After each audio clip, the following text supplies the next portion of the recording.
in terms of understanding what we're doing with this thing we're doing, this being alive and having an interaction with the world or the universe. So I'm saying if you just keep this slate clean, just forget about all the fables and the dragons and the nonsense, and you look with our science at the universe, you see it's just these chemicals. And then we can surmise on planet Earth what happened is one of those chemicals, evolution begins, in a sense. A type of, I would argue, that the first chemistry created a replication by force. But I don't think there's anything significant in terms of relevance to our lives beyond understanding that it's just a mechanical process that once initiated, the mechanisms that consume the most matter and possess them, whoever does it first and fastest wins in the early evolution. But all essentially slaves to, the reproductive cells. So those are the only cells that matter, and the rest of this is just a mechanism for replicating successfully. And organisms obviously had to have some built-in mechanism so that when times were good, they didn't go too far and become too successful and all of that kind of thing and end up wallowing in their own waste. Is that over time it's learned that being too successful will get you killed. And so many of the most successful organisms ended up dying because they ended up overpopulating and essentially becoming poisonous to each other. Their evolution would fail to produce an organism that could survive in the bleak world they created. It would be essentially like us living in our own shit. We're not likely to thrive in such environment. Living in waste is not going to be conducive to your survival.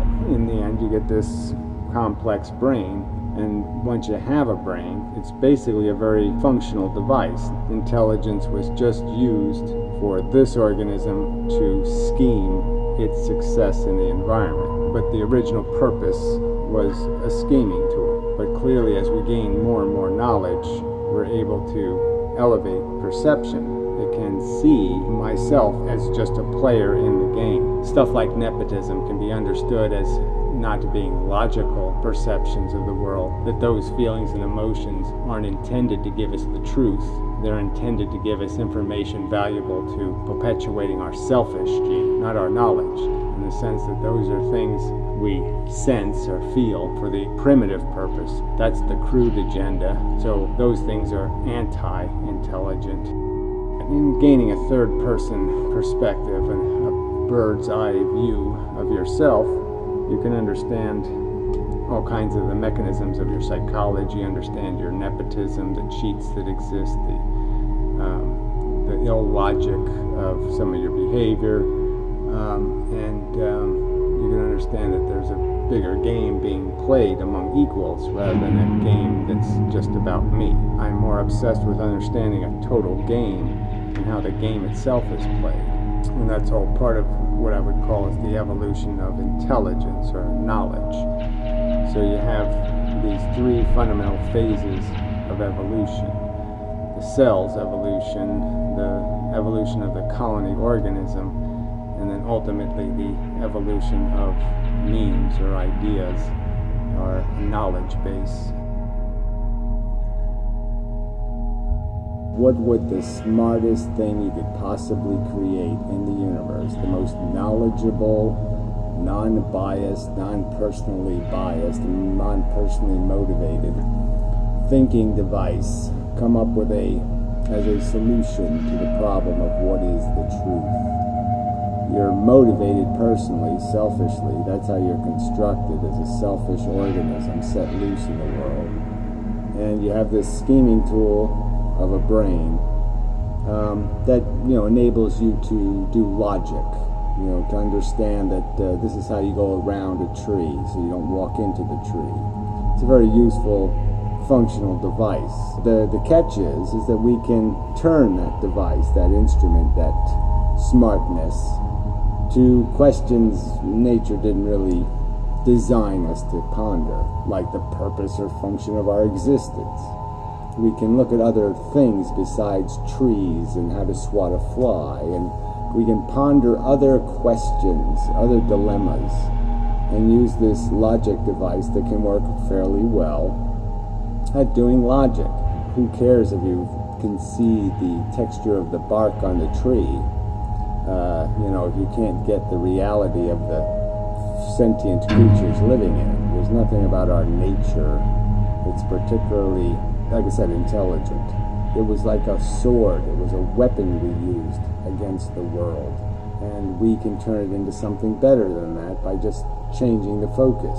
This whole endeavor is to describe reality. I mean, the first thing we have to do is justify the game. That it's there's no alternative reasonable theory that could ever justify incarcerating a sentient, suffering-capable organism in horrible conditions for the minor indulgence of the enjoyment of a cupcake. There's no reasonable theory that could be constructed to make that make sense. It's not likely that anything good is going to happen to the world or to a sentient life on Earth if I go around pushing old ladies. These are just logical statements that just can't be rationally defeated as logical statements. So it's got to be deeper than intent. You have to have reason behind behavior. You have to be able to account for it with some sort of, here's the probabilistic equation.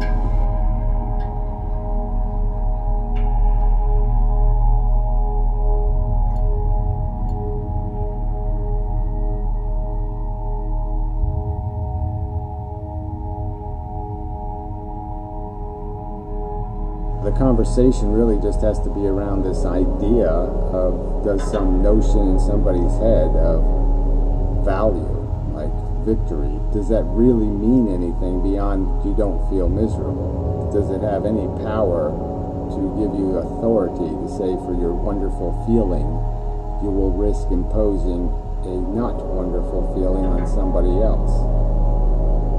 Logically, it can be stated that yes, a wonderful feeling isn't worth anything if it comes at a cost where you have to violate somebody else's peace. I just don't see any point in talking about personal autonomy, personal victory, personal I did okay.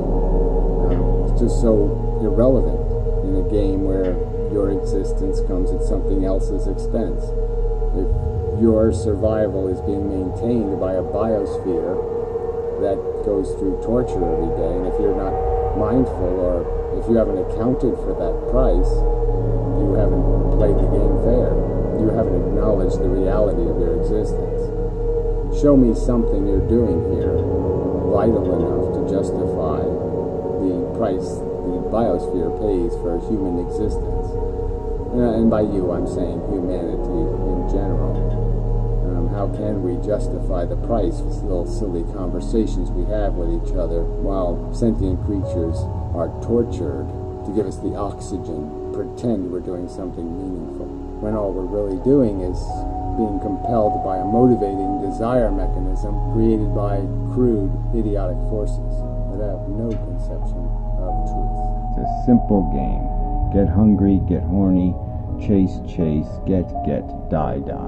I mean, there's just nothing else happening here, and just concede, just admit the simple truth that you are driven by your addictions, by deprivations inside of you. The deprivation is not in the circumstance, it is not in the universe. There is no plea or need to perpetuate the need mechanism. There's no need to keep creating need. How simple can it be put? There's no need. There's no rationally definable need to keep creating unneeded need. Designed to be gladiating machines where we get off on trivial and meaningless victories over our fellow humans. We feel good about ourselves often for the most disgusting and base reasons. I mean, you can see it in your psychology. Do not pretend to me that you do not do this, that you do not have these wheels turning. We like things for really rotten reasons, and we even love things for stupid reasons, trivial, superficial, crass reasons. The stuff that has hooked you has hooked you for reasons that if you analyze them, you can see they are not meaningful reasons. They are trivial, superficial, crude, and even in some ways quite ugly. You'll like something because you like the violence. That's a good word right there, the violence of it. The game that's broken, and that's the subject, is the game, and people keep wanting to make it personal. What is the function of life, and the fact that it doesn't really have a function, that we're redundantly playing out a silly chase game with these biological organisms, and they are unintelligent design.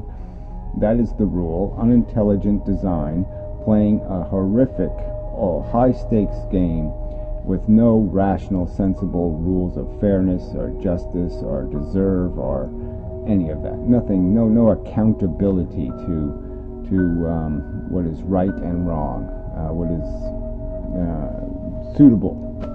And that's how we exist here. We exist in this biosphere because all these little sentient creatures are existing in this little torture chamber where every day they go through all kinds of horror. Mites eat their eyeballs, and all kinds of crap happens to them, and they don't get any morphine, and they don't get any release. They just suffer and then die. And it's on us. It's the blood we make our stupid little cupcakes out of, and have our little silly parties, and clap and go yay yay, happy happy. And it's bullshit. It's a lie.